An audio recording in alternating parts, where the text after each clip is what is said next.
അസ്സലാമു അലൈക്കും വറഹ്മത്തുള്ളാഹ്.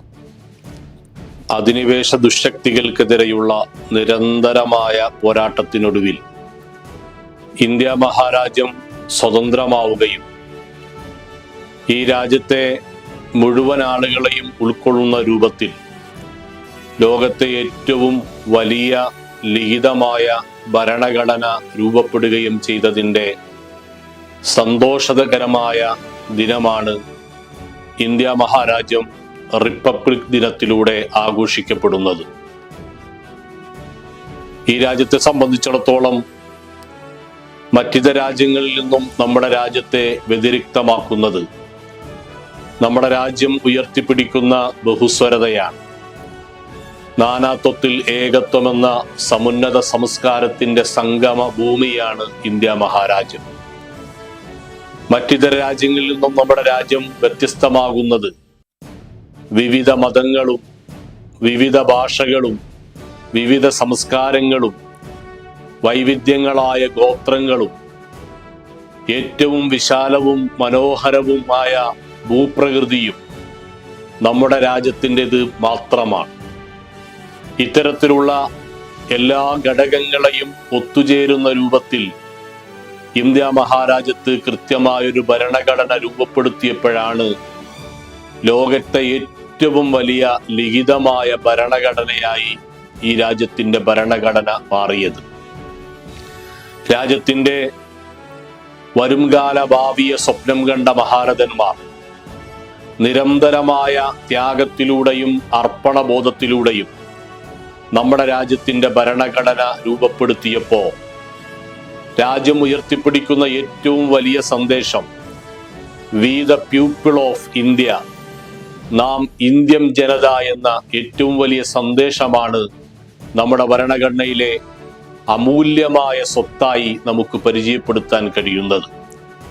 22 ഭാഗങ്ങളിലായി 444 വകുപ്പുകളിലായി 12 ഖണ്ഡികകളിലായി ഇന്ത്യ രാജ്യത്തിന്റെ ഭരണഘടന നിലകൊള്ളുമ്പോൾ ഈ രാജ്യത്തെ മുഴുവൻ ആളുകളെയും, ഈ രാജ്യത്തെ അടിസ്ഥാന വർഗത്തെയും, ഈ രാജ്യത്തെ പാവപ്പെട്ടവരെയും തൊഴിലാളികളെയും മതമുള്ളവരെയും മതമില്ലാത്തവരെയും വിശാല മനസ്കതയോടുകൂടി ഉൾക്കൊള്ളുവാൻ നമ്മുടെ ഭരണഘടനയ്ക്ക് കഴിഞ്ഞിട്ടുണ്ട്. നമ്മുടെ രാജ്യത്തിന്റെ സ്വാതന്ത്ര്യത്തിനു വേണ്ടി അധിനിവേശ ദുഷ്ശക്തികൾക്കെതിരെയുള്ള നിരന്തരമായ പോരാട്ടം, ബ്രിട്ടീഷ് അധിനിവേശ ശക്തികൾക്ക് മുന്നിൽ, അവരുടെ നിറതോക്കുകൾക്ക് മുന്നിൽ വിരുമാറ് കാണിച്ച ധീരന്മാരായ ദേശാഭിമാനികൾ മഹാത്മാഗാന്ധിജിയിലൂടെയും മൗലാന മുഹമ്മദ് അലി ജൗഹറിലൂടെയും ജവഹർലാൽ നെഹ്റുവിലൂടെയും മൗലാന ഷൗക്കത്ത് അലിയിലൂടെയും ഒക്കെ ഈ രാജ്യം സ്വപ്നം കണ്ട വലിയ സന്ദേശങ്ങൾ നമ്മുടെ ഭരണഘടന വിഭാവനം ചെയ്യുന്നുണ്ട്. പക്ഷേ അടുത്ത കാലങ്ങളിലായി നമ്മുടെ രാജ്യത്ത് രൂപപ്പെട്ടുകൊണ്ടിരിക്കുന്ന വർഗീയ ധ്രുവീകരണങ്ങൾ, രാജ്യത്തിന്റെ അടിത്തറയെ തന്നെ ഇളക്കുന്ന രൂപത്തിലുള്ള ഫാസിസ്റ്റ് കടന്നുകയറ്റങ്ങൾ, വേദനാജനകമായ സംഭവവികാസങ്ങൾക്ക് രാജ്യത്തെ പ്രതിക്കൂട്ടിയിൽ നിർത്തിയിട്ടുണ്ട്. ബാബരി മസ്ജിദിന്റെ ധ്വംസനവും ഏക സിവിൽ കോഡിന് വേണ്ടിയുള്ള പ്രത്യേകമായ വാദഗതികളും നമ്മുടെ രാജ്യത്ത് പൗരത്വ ഭേദഗതി ബില്ലിലൂടെ കൊണ്ടുവരാനിരിക്കുന്ന ചില നിഗൂഢമായ ശ്രമങ്ങളുമൊക്കെ ചില പ്രത്യേക മതവിഭാഗങ്ങൾക്ക് വേണ്ടി മാത്രം രാജ്യത്തെ ക്രമീകരിക്കുവാനുള്ള നിഗൂഢമായ ശ്രമങ്ങളാണ്. ഇതിനെ ഈ രാജ്യത്ത് മുഴുവൻ ആളുകളും ഒരേ മനസ്സോടെ ഒത്തൊരുമയോടെ തോളോട് തോളുരുമി ഐക്യത്തിന്റെ പാർശ്വത്തിൽ നമ്മൾ ഒത്തൊരുമിച്ച് ചേർന്ന് ഇത്തരത്തിലുള്ള ശ്രമങ്ങളെ ചെറുത്തു തോൽപ്പിക്കേണ്ടിയിരിക്കുന്നു.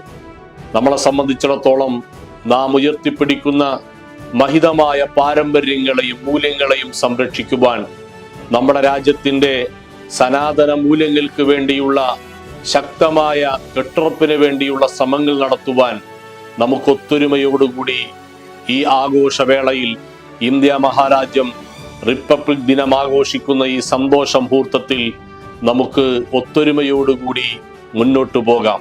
മതഭൗതിക സമന്വയ വിദ്യാഭ്യാസ സരണിയിൽ ശ്രദ്ധേയമായ ഇടപെടലുകൾ നടത്തുന്ന തെക്കൻ കേരളത്തിലെ ഏറ്റവും വലിയ വിദ്യാഭ്യാസ കേന്ദ്രമായ ജാമിയ അഷ്അരിയ നോളജ് ഗാർഡന്റെ എല്ലാവിധ റിപ്പബ്ലിക് ദിനാശംസകൾ നേർന്നുകൊണ്ട് നിർത്തുന്നു.